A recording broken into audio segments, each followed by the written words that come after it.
Cashflow Diary Podcast, episode 205. Welcome to yet another exciting episode of the Cashflow Diary Podcast, the podcast that teaches you insider tips, tactics, and strategies for creating leverage streams of cash flow into your life. Learn from top-performing entrepreneurs, business owners, investors, and thought leaders from across the globe as they share their secrets to success.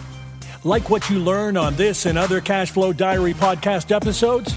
Go to learninvestingnow.com and sign up to receive powerful tips and information that will help you succeed as an entrepreneur and investor.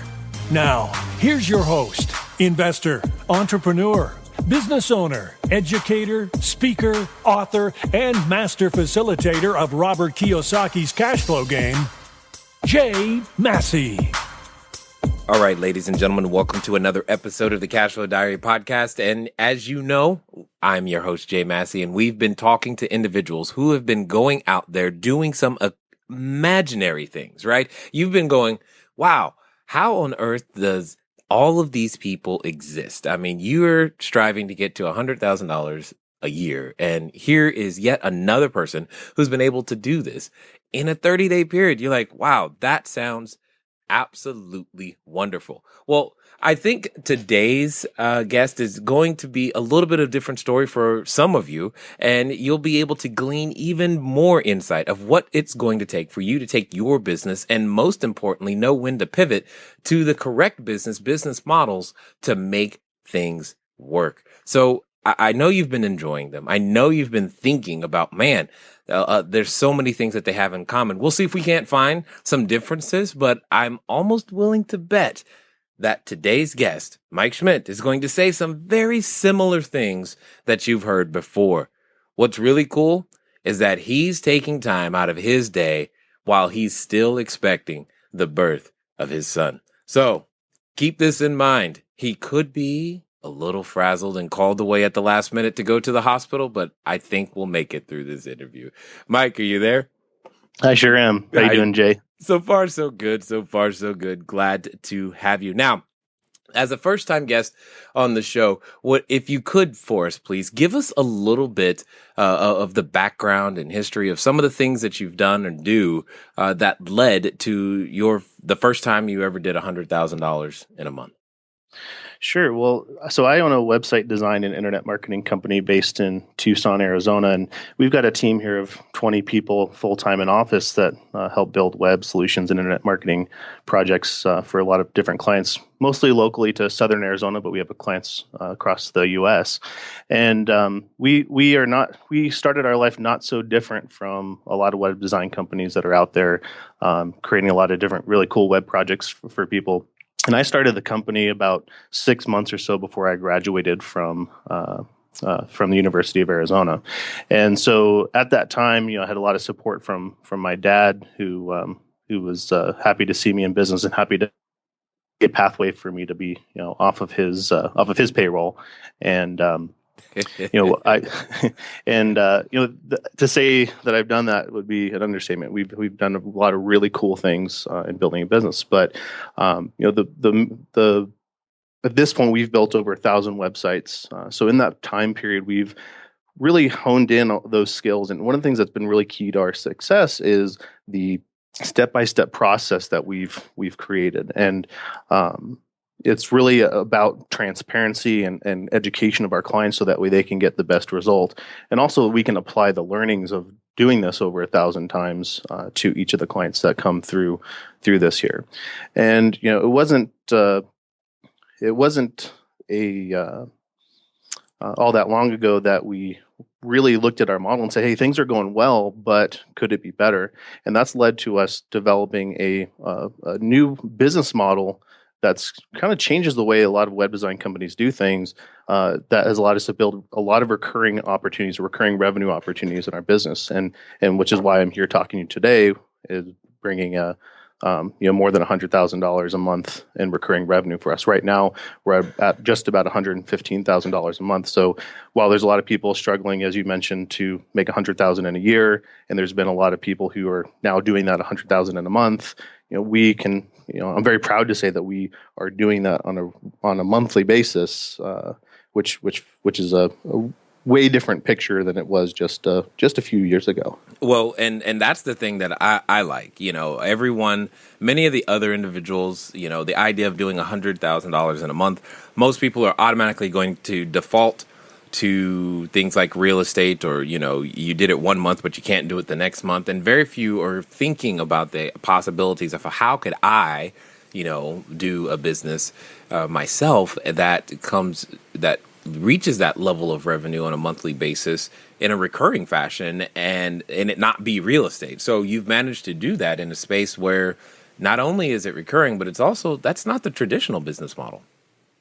Yeah, you're right. It's really not typical of a company like ours to do that, and it really started with, I can't say that I said, hey, I'm setting the outcome to be more than 100,000 in a month, but really the outcome was, how do we create more stability in our business? The main driver behind wanting to do this was the stress associated with starting each month feeling like I had to climb a mountain in order to hit our numbers, and every new team member that came to work for us was another responsibility to take care of. Right. And those things add up way quicker than I had imagined going into it. You do realize you're adding a new team member in the next few days, right? Yeah, that's right.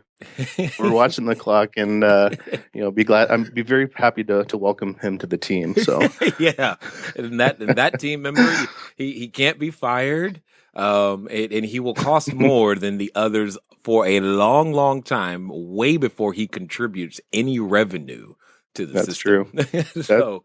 That's true. It's going to be a passion project here for sure. There it is. A passion project indeed. So I'm curious to know, are you like most people where it takes, about 7 years to be that overnight success, or did it actually happen overnight for you?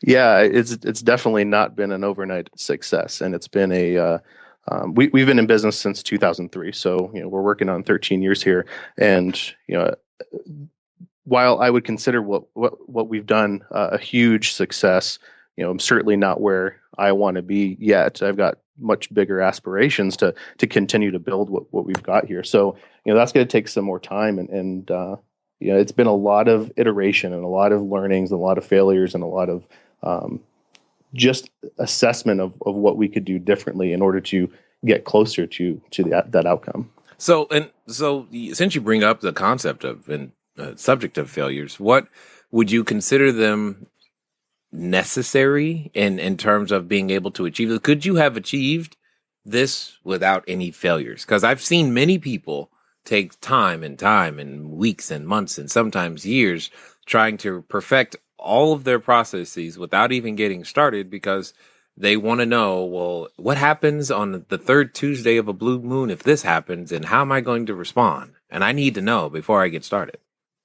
Yeah, I'm a big fan of the saying, winners lose more often than losers lose. We lose all the time in lots of little ways, but it's how we feel about it and how we choose to react to that is really the key. It's absolutely part of the process for us to make mistakes. Sometimes those mistakes are really minute and they're really easy to overcome, and other times they're maybe more of a financial burden or a bigger deal that we have to deal with. But it's every step has been a key piece of our success, whether it's been a true success or a failure. I had a client that I've worked with for a long time, and he, like a lot of people, have clients that are really easy to work with and some that are more challenging. And he taught me that those challenges are the things that make us stronger, even though in the moment it really doesn't feel so great. No, not at all. Yeah, not at all. In fact, though, I've grown to understand that a dissatisfied customer is actually some of the best information on how you can improve your business. And the cool thing is that they offer it for free.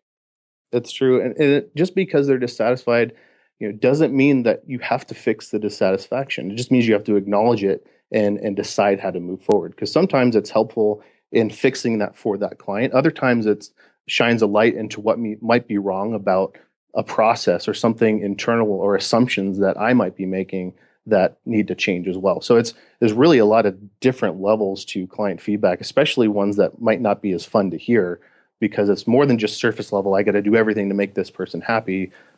If you could do that, great. But if I also get the other side of that benefit, that's where I see the most growth and where I've seen the most shift in our business. So with this idea of, mistakes having degrees and categories, are there any that you would call like, oh my God, when this happened, I did not think we were going to make it? Well, interesting story. So I had our accountant give me a call on a Tuesday morning. I just got back from a vacation, and he left me a voicemail. This isn't starting off well. Yeah, right. No, you know where this is going for sure. So stick along. This is gonna be fun. So he left a voicemail. Then I saw him email me too, which was weird. Like that was the first red flag. Okay, he called me, he emailed me. Now my accountant's like a good buddy. So the fact that he was trying to get a hold of me so urgently just seemed kind of odd. So I showed up to the office. I walked down. He's in the neighboring suite to ours. I walked over his office, and I walked in, and it wasn't the usual like, "Hey, how's your vacation? How's things going?" He walked in, and he closed the door behind me, which was like the other signal. Like, why is he closing the door? Like we're usually just on friendly terms, and we're just gonna kind of go through what we need to do. So like I'm already sweating, like I'm already panicking, wondering like what's going on? Why is he not acting like he normally is? And he just kind of quietly says to me, Mike, you don't have enough money to cover payroll this week. Do you have anything you can do to make that happen? And here's what it is. And like he kept on talking for a while, and my ears stopped listening, and it just got inside my head, and my vision just kind of narrowed, and I couldn't comprehend. I mean, I knew what was happening. I'd be lying if I said it didn't come as somewhat of a surprise, but I just didn't know what to do about it. So, the funny thing is I was so distracted that the thing that I knew I needed to do was to pick up the phone, get out there, meet with clients, sell projects, and make some stuff happen really quick. But that was like the hardest thing for me to conjure up that feeling to go do that, because all I could think of was the fear and the embarrassment and what was I going to tell my employees. And I was already playing out the scenarios in my head of how this thing was all going to be coming down when that hadn't really happened yet. I was forecasting this negative vision of what was happening now, as opposed to focusing on what I needed to do. And so that stress, it was just unbearable. And I imagine a lot of people can relate to that feeling if they've had that in that business. Not being able to pay your employees is probably one of the scariest thoughts. And so I knew at that point I didn't want that to happen. Of course, we solved the problem. I wouldn't be here talking to you about this today if so there were we no hadn't pulled it out. And torches, no pitchforks and torches. You figured out a solution. Yeah, we figured out a solution for sure. It's it's something that we from that negative place and from that fear, we said, okay, what is the opposite of what do we want? What do I want? I want the ability to have no stress. I want to be able to focus on clients and give them great service. I want to be able to pay my employees and take care of them better than they could be taken care of at any other company. I want to build, something for myself here. And so once I've outlined those things, then I could start looking at what are the ways in which I could do that? What are the ways that I never have to be sitting in my accountant's office again saying, what am I going to do and how am I going to make my payroll this week? Yes, and that's just being real from the seat of the CEO style. I mean, these are things that, we think about the idea of having, $100,000 in a month. There are some realities sometimes, and I've had those types of conversations with my own CFO, and in talking to her, it's just funny how, and I think about this, having been an employee before, it kind of makes you wonder how many times did the owner of the company come close to not making payroll? Like, how many times, what were they doing behind the scenes? I mean, you didn't see them at the office. You assumed they were at the golf course. Right. Maybe what they were doing was scrambling, trying to figure out, how am I going to make payroll?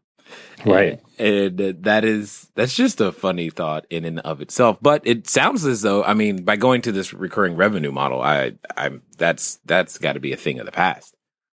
Yeah, it's definitely something where we now start the month knowing exactly what we've got coming in. So I'm not sitting at the bottom of the hill looking at what I've got to make in terms of payroll and expenses, and then what we want to make on top of that for profit. I know exactly what's coming in, so that way I can plan everything else around that whole concept, which is a totally different place to be coming from. There is not stress associated with that. And the funny thing is working from that position allows a lot clearer thinking. So I talked about kind of that narrowed vision and that scarcity mindset, because I can start from a place of that lack of stress. I can focus on what I want to build on top of that. Now we happen to cover all of those expenses, and then we can go out and we choose to sell more to clients, which helps us build an even bigger and better business. Indeed. And while we're talking about mindset, I mean, for me, it's been something that's important. I believe I would like to hear your thought processes just around having the proper mindsets. I mean, for example, do you believe that all successes start in the mind? Yeah, being able to visualize, or as I like to say, like setting an outcome of what I want is really key. And I'm guilty, like a lot of people, of forgetting that. When I don't set an outcome, I shouldn't be surprised that I don't reach any part of success. But the times that I've written down what I want and discuss it, it's scary how often that's come true. Maybe it doesn't happen the timeline that I want, but as I've looked back through my journals and my notes over the years, and because I'd have a tendency of writing what it is that I'm looking for, and also what are the things that are stressing me, and how can I fix the things that are stressing me out. It's really rewarding to be able to look at and say, here's the things that I wanted to happen, and be able to look around and see that they've come to be. So I can't say anything, but can't say anything that's been anything about just really setting that outcome. That's what it's really about. Yes. In fact, if you don't write it down, it's almost guaranteeing it doesn't happen to some degree. And I find that very, very interesting. So when you were in, here's an interesting question then. When you were, it was University of Arizona, correct? That's right. So when you were there, did you ever envision the idea of what you have today? Not back then. I mean, it took me a number of years and a lot of reading and working with a lot of coaches and mentors for me to understand the power in setting a vision and setting that outcome. For the first few years of my business, it was just, hey, I've got a business card, I've got a website, let's just make something happen. And I wasn't purposefully building anything. And I really believe that if I had that information at that time, I would be further than I am at this moment, because there was a number of years that I just sat there letting business happen to me, letting life happen to me without setting any sort of objective other than just being really proud of the fact that I had started a business, which is great at first, but it doesn't last forever and get me where I want to go. So would it be fair to say that the version of the business today, is this like a Windows 95, Windows 3 to Windows 95, Windows NT to Windows 2000, all the way to Windows 10? So is it a steady and incremental improvement process? Yeah, in our company, we set everything out 90 days at a time, and then we also look at 6 months at a time. So really, this is probably the most productive and focused around objectives we've ever been.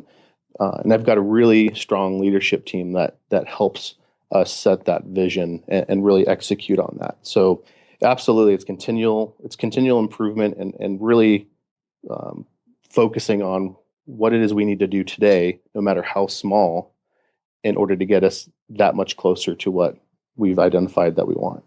So what would you say then is, how has your role changed as the company grew? And more importantly, what systems would you say are absolutely critical? Like if I'm going to go out there and I want to build something that's going to hit similar revenues, what systems are absolutely critical to make that happen?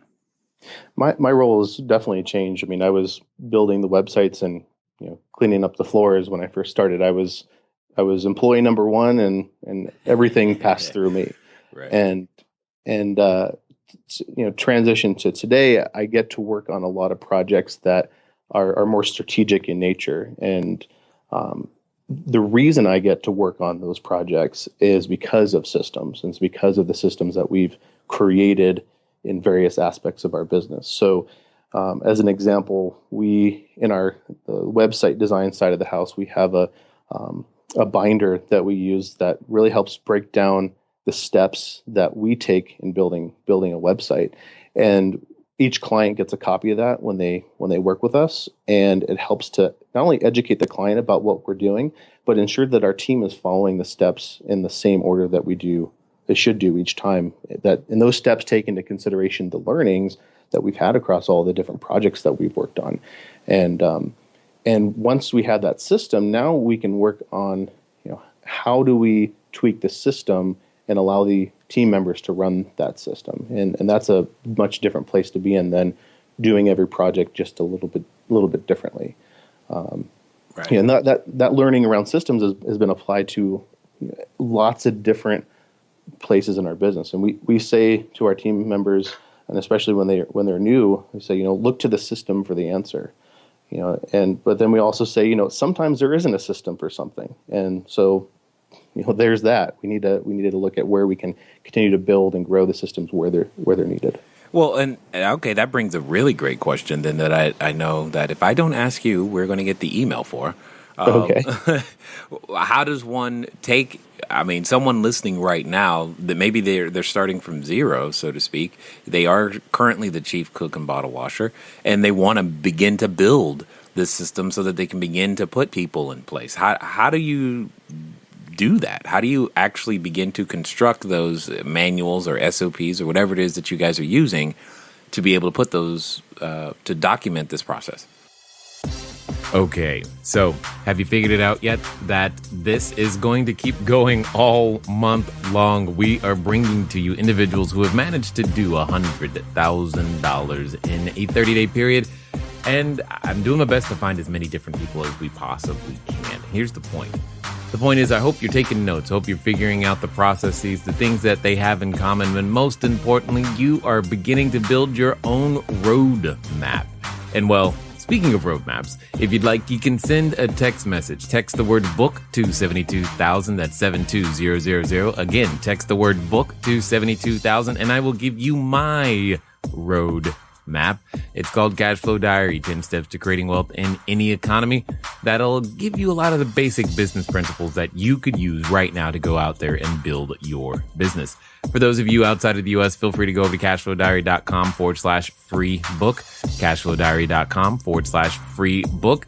Claim your electronic copy, download it now. Here's the thing. There is no time like the present. If not now, when? If not you, who? If not this, what? Get started. Let's get back and see what else Mike has to share with us. So there's probably two books that were pretty instrumental in planting the seed with me around systems. One was E-Myth by Michael Gerber, and really just understanding that whole concept of employees run systems, systems run your business. And so that's a great one that I've come back to again and again, because it's there's so much value in that book at every stage of your business's growth. And then the other one is Lead or Get Off the Pot by Pat Croce. I picked this one up. I picked this one up on the way out of a Barnes and Noble in that dollar bin on the way out, and I thought that the title was a little ridiculous, but it was like $1, so I'm like, I was looking for something to read. But I'll tell you, that book has been really instrumental, because it helped me to break down how to set an objective and break it into smaller action steps. And that's been really key, because I've been guilty of setting a goal, but not really understanding all the things that need to happen in order to get that goal done. And if I don't break that down, it makes achieving that goal really hard or impossible. And that book put a really good framework around it. And there's some really good stories about his various businesses that he's run that were really inspiring to help me create those systems. Mike, it takes around 9 months for a baby to actually be born. I hear that. Yeah. Yeah. There's a process to that. There is a process. That reminds me, I should check my phone, make sure that my wife's not texting that she's at the hospital. Okay, we're good. I know. Exactly. Right. Cause you never know when you're that close. It's like, it could be at any moment. Now, when it comes to the idea of putting a system in place, how many refinements does it take before you go, okay, we finally got it? Well, usually our first draft, we'll aim to get it out as soon as possible, because the only way we know if it's going to work or not is actually using it. And so there's no such thing as being perfect. And for that reason, say that again. I think a lot of people need to hear that part. Yeah, what you put out there does not need to be perfect. And like, as an example of that, a lot of the systems that we build, they're on paper, they're on whiteboards, they're on things that are not like software and digital. And some people just grind their teeth at that they can't believe that we're a marketing and technology company that's using these things. But I'll tell you, I can iterate way quicker on a piece of paper than I can talking to a developer about making a software change. You use paper? Ooh, I'm telling. Yeah. Well, hey, the secret is out, and the secret works, I'll tell you. So we get it out as quickly as possible, and then we iterate. Now, sometimes that thing that we put out there will just work long enough to get us over whatever the issue was, and it stays that way for a long time, and we don't iterate as much on that. Other times, it'll be something where it's continual. That binder I mentioned, we just released our version 3.0 of that. So we've had lots of minor updates in the middle of those, but we've had 3 major updates, in the probably 10 years since that thing has been used. And I'm assuming the updates come in the form of sticky notes attached to the pages. Well, that's how it started, that's for sure. But when we change to a next version number, actually everything gets reprinted and reorganized, and it's really nice, and everyone's really very excited about it. So got it. That makes sense. See, paper still has a function. This is good. Now, you mentioned briefly a little bit ago about you mentioned it really, really fast about journaling, and I'm assuming that this is something that you do on a frequent or a consistent basis of some kind. What other, habits would you say that you've obtained or let go of, I should say, because some of them you may have had to let go of, that have helped you to be where you are today? So you've probably heard, maybe your listeners may have heard of Hal Elrod and his Miracle Morning. I'm a huge fan of the Savers, which is basically a morning routine to set the day and set the focus and direction of what I need to be thinking about, as opposed to just letting the day happen to me. So, those components are been really key. The ones that I like the most, you mentioned the journaling, because journaling for me is a little bit about reflection about like what's going on, but a lot about setting what I want to have happen. So my perspective on when I'm writing a journal in the morning, I'll take the perspective of as if I was writing it that night, and I'll say, what happened today? Which makes for an interesting journal, because I'll go back and look at it, because my journal doesn't mean that actually happened that day. Yeah, I wish it did. Like when I'm dead and gone, somebody reads this thing, somebody's gonna be like, man, this guy was awesome every day. But I'll tell you, even if 50 or 80% of that stuff happens, which it regularly does, it makes for an excellent day. Also exercise in the morning really sets my mind in the right area, and it doesn't have to be a major workout. Even just 20 minutes of something at home just to get myself going has been a real game changer for me. Well, I'll tell you this, if you pick up one of those nifty little Apple Watches, they're going to want to stretch that to 30 minutes a day. You don't get the little award at the end of the day if you don't do 30 minutes. Well, Apple knows best, so Totally got you there. So when it comes to, being consistent, I should say, would you say that that's something that you've had to grow in, that you were just born with? Is that something that other people can master? Is it even necessary in order to get there? definitely wasn't born with it, and it's something that I still struggle with to be consistent. Though it's that practice has helped me in a lot of different areas. I find that if I can be consistent with journaling, or consistent with meditation, or consistent with exercise, it helps me be consistent in other areas once my workday starts, and or with relationships. And so it's a kind of a foundational idea that maybe some people are born with that. I certainly was not, and but I've drawn a great deal of value from practicing that. Yeah, I get it. The interesting thing is when we start talking about disciplines and consistencies, we often discredit some of the standard ones we come with, so to speak, or that we've learned, like brushing our teeth. That is a habit that is consistent for most people that are listening, as well as, showering from time to time. Hopefully that's a consistent one too. But those consistent things tend to help us, and we just have to add a few more of those in order to become the best version of ourselves that's required. So what would you say you've done there are many agencies out there, and there are many small, various large ones, etc. But why did you make it? Why not? What do you think other agencies or businesses are doing that's preventing them from getting to that mark? One of the things that I believe our success, we already talked about the systemization and really being dedicated to that.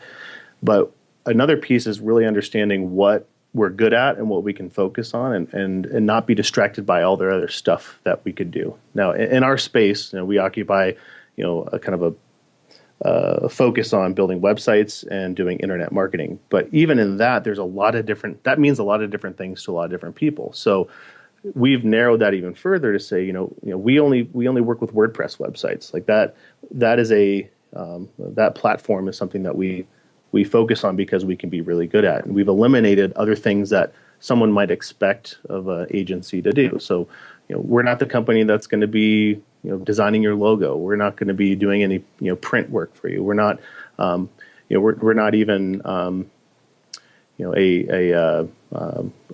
really big into the e-commerce space at the moment. So it's something where the more we've been able to focus on the stuff that we're good at and that we can build systems around, the more we've been able to provide great service and help our clients be successful. And that's been a big strategy for us. So focus, for lack of a better way of putting it, right, it has been part of the key. Ignoring the other things, and it's not that you couldn't do logos. I'm assuming you've made a logo at least once in your life. You've just chosen not to. Yeah, it's a choice to do that, even though we can do a lot of different things. It's also focus on our team. I've had to learn a lot about working with other people and managing a team, and that stuff doesn't just happen. It has to be worked at. And I was guilty of doing that. In years past, I had a team here, and I wasn't coaching them. I wasn't talking to them. I wasn't managing. I wasn't setting any sort of vision, and that ended poorly. And today we've got a wonderful resource that is our team, that myself and our leadership team takes great care of by having a much more focus. There's that word again, focus on how we're communicating and what we need to do to help each one of those people grow themselves and grow within our company. Yeah, I get it. If you build the people build the business. Mm-hmm. And we have a kind of an idea that in a big company, there's this whole idea of climbing the corporate ladder, and in order to get up to that next step, you got to either knock someone out of there or they've got to leave. But in a small company, we look at it a little differently where, instead of the ladder growing above us in a small company, as we grow, the ladder grows beneath us. And it's each of our jobs to make sure that our skills and our talents and our passions are keeping us at the top of our own ladder all the time. You got that right. It's like build it under you. I like that idea 100%. So let's talk about something a little bit different, but kind of still. Some, people just don't have a lot of money to work with as they get started, and they feel like they can't make ends meet. Kind of back to what you were saying, staring at that mountain at the beginning of every month. And to some degree, that's definitely a mindset thing. Were there any challenges for you in terms of your background or upbringing to put yourself in this position to go, yeah, we can do $100,000 a month? My mindset has always been that I have the ability to create, and if I need to create money, I can go out there and do that. So it's one of my greatest resources. That if everything else fails, I know that I can provide, and I know that I can make that happen. So that was a kind of a belief that was really helpful, especially early on. But I started this business with virtually no money. I had a computer that I had been using in college. I borrowed, or I didn't borrow. My dad gave me $400 to join the local Chamber of Commerce, and that was about it. I printed up some business cards. And so I got up early in the morning to go to a breakfast I didn't want to go to talk to people I didn't want to talk to. And, it was really awkward. And I had to throw myself into that. And, client by client, it just started happening, and it started to snowball and build and build. And like we were talking about before, there was definitely failures along the way, but the little wins is what added up to where we're at now. And it's hard. It's easy to forget that that's where it started. And I think that story that I'm telling you is not so different for a lot of people, that it's easy to not think about all the little things that you can do that can build momentum into something greater. My dad told me that in sales, my dad's been in sales for as long as I can remember. And he told me that, there's all these chains, and the people that you meet are going to introduce you to other people. And in looking forward, you don't necessarily know how that means anything and how that adds up to anything important in terms of your ability to build or grow a business. But looking back, it's 100% clear. I can look back and trace clients that we have now, from client to client, to relationship, back to meetings, back to some of those early breakfasts that I went to years ago. And if I didn't get my butt out of bed to show up to that meeting, things could have been very different. So it was investing the time to do that, even though I didn't know where it was going. And especially then, I wasn't necessarily setting an outcome of what I truly wanted and what I wanted to build. Right. How could you? You're just like, I guess I'm supposed to go to this meeting. Yeah. Dad paid for it. I better go. Exactly. Yeah, hey, this is a good thing. Go do this. Okay, Dad. I had no reason not to believe him. Right.